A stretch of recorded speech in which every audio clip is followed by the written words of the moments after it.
Good hi, my fellow humans, and welcome to this behind the scenes video. Today we're going to be looking at my gosh darn Pokemon Nuzlocke episode 12 behind the scenes stuff, and what we're going to do is we're going to have a look at the editing behind that episode because, my lord, did that take quite a bit longer than I really wanted it to. So down here I have the project open. It's not finished at the moment thanks to saving. It's not finished at the moment, but by the time you would have watched it, obviously it would have been over and done with, and hopefully you enjoyed watching the episode as much as I enjoyed making it. So let's have a rundown of this. Now this is the bulk, like the major part that took the longest. I'm going to go into that in a bit, but I want to go back to the start of the video first, where it's not as bad. There we go. Look, a clean timeline. So at the start of the video, you would have probably recognized this stuff. If I show you now, Premiere will probably die, because it really doesn't like showing this bit in the preview for some reason. So this bit, at the very start of the video, I'll explain why I've made the video like this in a bit, but this was taken from the episodes 1 and 3, I think, and then it was just like repurposed for this just so I could quickly explain something. And that something was that after the 1 hour and 7 minute recording, I went back to Elgato's HD recording thing, which is like this thing. What's supposed to happen is that the software will either save the thing just as like a recording, it will save it in the thing and save it as some random file, or it would start exporting it from here, and the videos would show up here. But as you can see, there aren't any, which is the major problem. I finished recording, and as soon as I went back to that, there was a really weird problem. I pressed the button to stop recording, and then it didn't export, so I went to the thing and it wasn't there. Well, it was there, but when I tried scrubbing through it, it was just black. So that was a problem. And then I closed the software, reopened the software, and it was completely disappeared. So that was fantastic. So luckily, I still have the audio from Audacity, so I can go back through this and just make what I want out of it, which is really fun. This bit here, this is just like a edited version of this little character that you've seen several times, made by Shady Whale. I can't remember his name. I'm sorry. But he made this little character art, and I've been using that ever since. This gameplay even was from episode 11, so I actually used it. And then here's where the first interesting thing came in. So this isn't done still. I'm putting something behind there. Obviously you'd know what it is by now. So let me explain this bit. I said, and if we go to the Pokemon, so we go into a Pokemon, and inside the Pokemon is a party. That's it's great, isn't it? It's an incredible play on words. So this was one of the first bits that kind of took quite a while to do. This is just a normal Blastoise picture. It doesn't really do anything, but we go into here, and it's just like several layers of stuff. Like if I move one, if I move one, then it would just start like clearing spaces. It's great. This video is very botched together, I guess. And the same for this. It will just like, that contains a nest which contains that stuff from then, and then this is all stored in a nest. So there's a lot of nesting in this, which is really weird. So the first major thing that major thing that kind of took a lot of time to really do was this. I want to preface this. I didn't know that I could, if I can find this real quick, it should be in here. Okay, so this website called the Sprite Resourcer, let's get rid of those because it's kind of annoying. I think it's this. So, I didn't know that you could, like, download this, and I've literally just found this stuff here, this text. So, I have spent so much time in GIMP just editing images, but when I first made like this thing, I made this from like I took something from Google. I think it was this. So yeah, this is the original. I put it in GIMP, scaled I kind of scaled the image. I just scaled it up a bit, and then I like edited everything. I did everything from scratch. It was ridiculous. It took such a long time when I could have just gone here and ripped this. So that took a lot longer than it really needed to. So when I did this, I kind of just edited all of this. So it was just completely blank apart from like level this and the HP. I edited all of this so it looked like it should, like without anything there. I grabbed some sprites if I can find them. So I think it's this. So this thing here shows you all of the Pokemon in Gen 3. There's another one for Gen 2 and Gen 1 as well. So there's this one which is Gen 3. There's this one as well which is Gen 2, and there's this one which is Gen 1. I went along and cropped all of these out and then slapped them into this. And if we go into this nest, we can see that they have all of their own little nesting things going on here. If we go into one, just look at this one. He's bobbing around. So I did all of this myself. I don't know how to get out of nesting. This is the first thing that took a long time to really do, but I'm kind of happy with how it looked. It doesn't look one-to-one with the menus, which is what I was trying to go for. I was trying to make it look as close to the game as I really could, but it didn't. I couldn't get it like as spot on as I really wanted it to. Like some of the text just doesn't line up, and I did the names in upper and lowercase, but this is all in upper. So I would have preferred if I could get this to like one-to-one, but that would have taken like such a long time to do. So this was a dumb thing. This didn't need to really be a thing. But fingers and our toes and our ears and our nose. I like that for some reason. Yeah, there's nothing really to say about this. It's really basic editing. I mostly just changed the anchor points in here. You can look at this one. The anchor point is somewhere down here, and I just rotated it. It's just really basic editing. I like this as well. I wanted to have like the backs of the hands coming in first, and then they kind of like shoot to the opposite end of the screen, and then point at the character. I thought that would have been better. I kind of wanted the arms going across the screen to be the transition from this to this, because I thought that it was a bit less jarring. But I ended up just doing that, and then just making the arms flop away. This bit here is probably my least favorite bit, because I wanted so much for this to be exactly as you find in like a text box. But the problem with Premiere at the moment is that it's having a really hard time with detecting new fonts. So like here, I'm supposed to have another one, like a fifth one here. There's another Pokemon font. I have this normal Pokemon title text. There's supposed to be another one, like a pixelated one, like the ones you find in dialogue menus or just normal menus. But Premiere decided that it didn't want to, like this version of Premiere decided it didn't want to detect this new font that I installed. So it's just this random Minion Pro. It's like the default text thing. So welcome. I've never done this before either. It's I've keyframed it, and every other keyframe, well, every other frame, it changes and adds a new letter. Because before I kind of just, like with this, before I would have just made a bunch of like little things, but just changed the letter. But in this, I found it out the other day. It's kind of useful. So there's that. But I would have preferred if it was actually the text I wanted, and that was like the thing that I was most disappointed about. There's this little arrow. I found that, and it's pretty cool. There's nothing else to really mention about the dialogue scene. It's just like this stuff, just everything moving in opposite directions and whatever. But then we get onto this bit. I like this bit.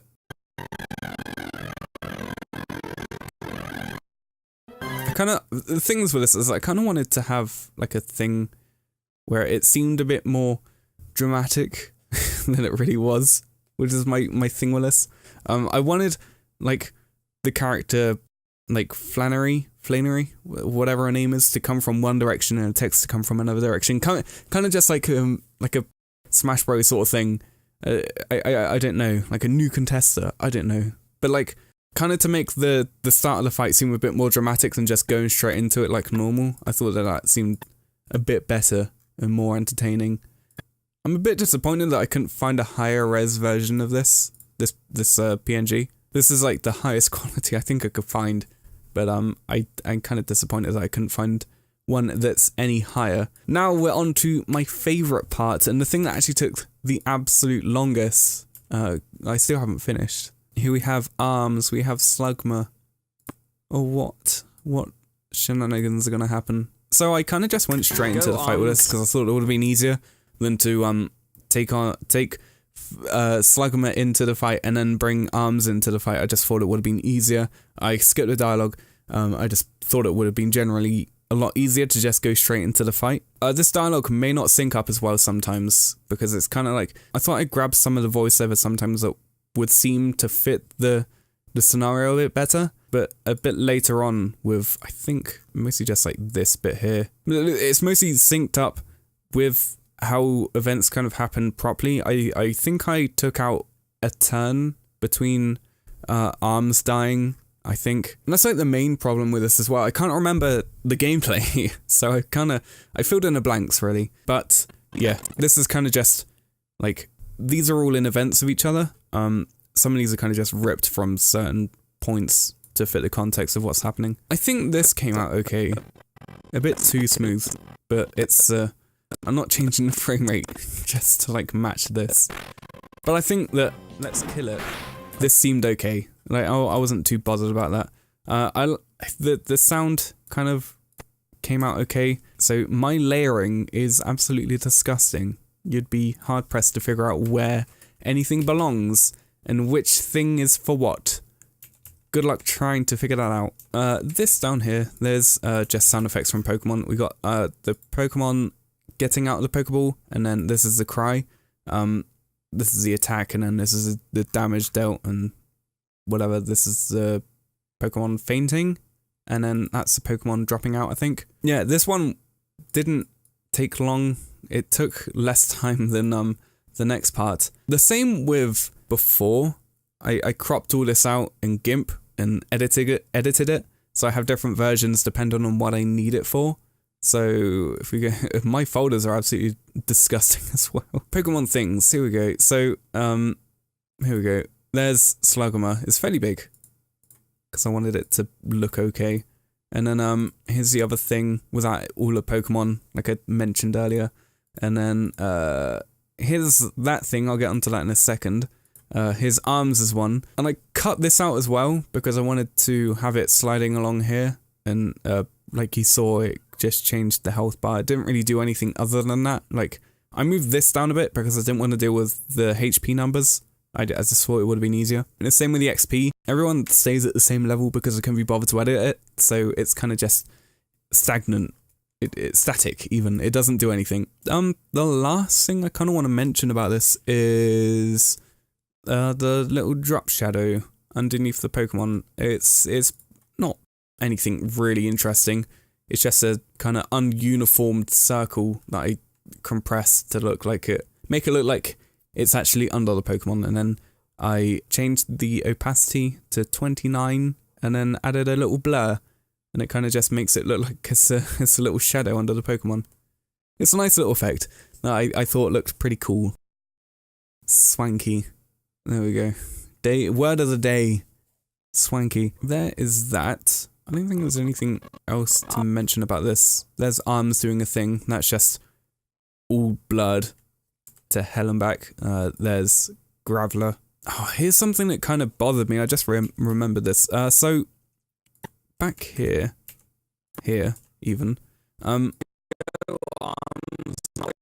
Go arms. The throwing arc. Go arms. Like bothers me for some reason. I just mute this stuff. Like this throwing arc. It bothered me, but I couldn't figure out a sweet spot. But I think that this version came out a bit better. Like the throwing arc is a lot more even, and it doesn't seem like it's like the keyframes are squished in different places.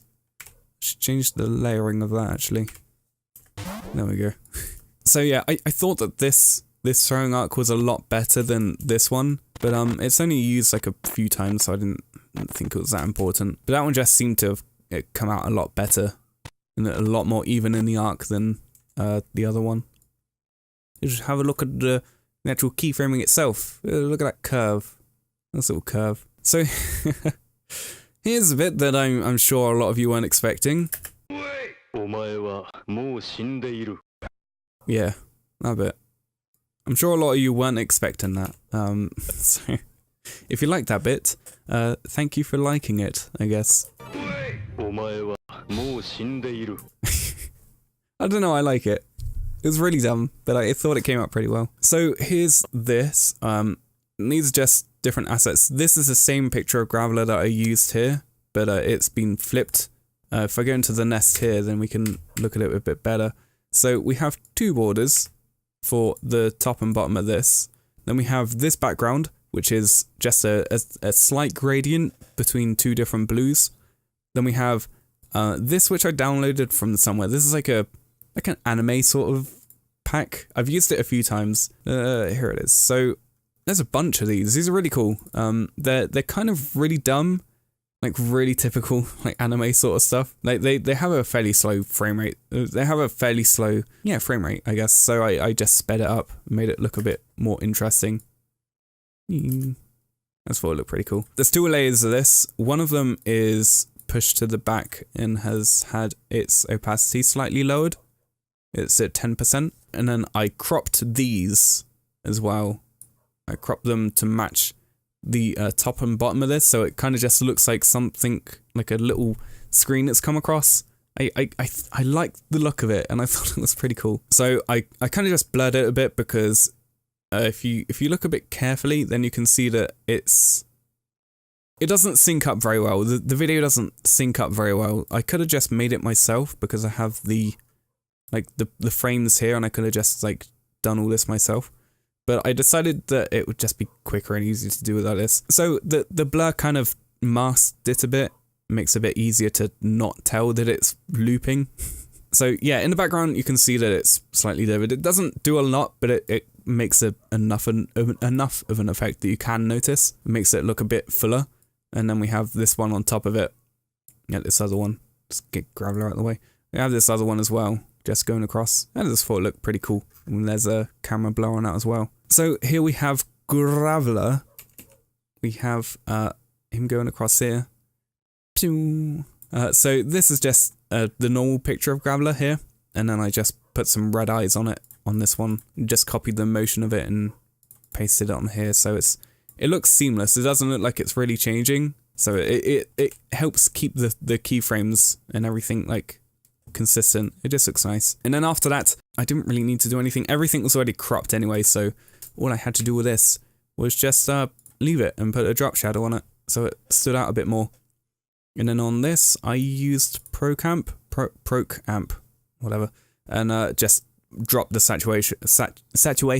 saturation completely to 0%, so it looked like this. I just thought it looked pretty cool. And then on this, like the only thing I needed to do after that was just get this, take the crop, drag it across so it came onto the screen. Can I just like mute everything for the rest of this? So yeah, that comes on screen, and then it's Graveler, the red eyes, and it zooms off screen.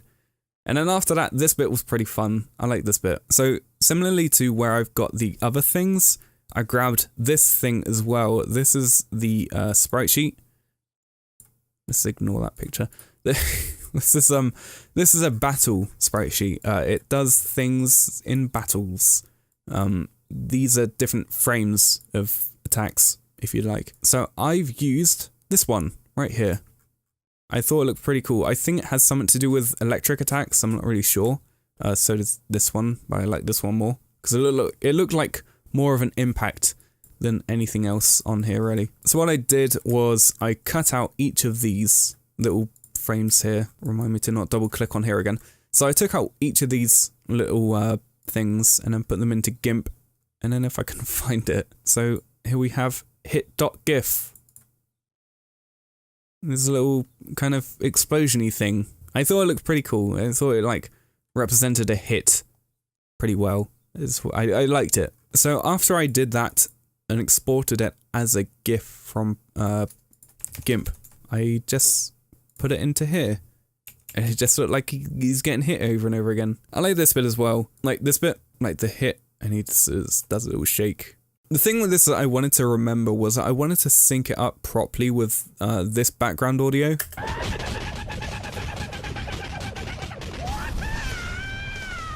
Like, my main point was that I wanted to have...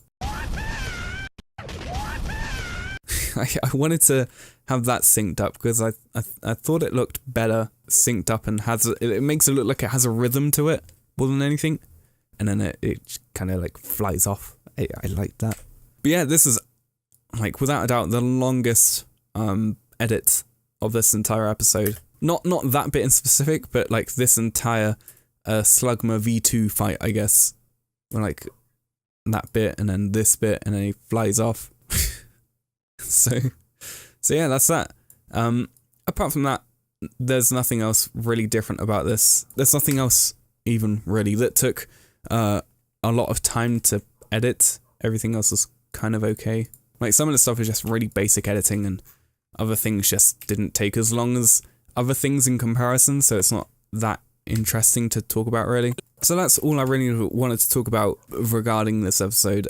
If you enjoyed this episode, thank you so much for watching it. It took such a long time to edit. Like, I've been working on this, not every day, granted, but I've been working on it for, like, a lot of hours. And it's only, at this point, just over 2 minutes, I think. So yeah, like, just over 2 minutes or something. So there's still quite a bit of way to go. The only other bit worth going over, I guess, is this. We have, like, this wasn't that important. This was one of the things that just wasn't that interesting. Like, I just decided to be funny and take out my camera, have a break from the norm, I guess.